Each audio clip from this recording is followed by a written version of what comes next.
Third. Dito na mga idol, no? Nililibre natin mga idol dyan, mga idol.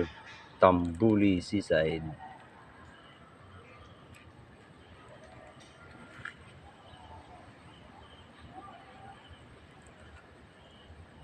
Mabait yung eater natin mga idol. Alam niya, malayo yung kinuhaan natin ng booking. Dinagdagan niya natin ng pasahe mga idol, mga 150 mga idol. Mula yun sa Pusok, Chowking mga idol. Yung plate lang niya 100 105, kaya medyo naawa yung natin, eater natin, kasi malayo at binilisan natin mga idol. Dinagdagan niya ng 150 idol yung pamasahe idol. Thank you so much sir. Thank you for your kindness. Ginoo na bahala nimo sir. Salamat kay sir. Salamat.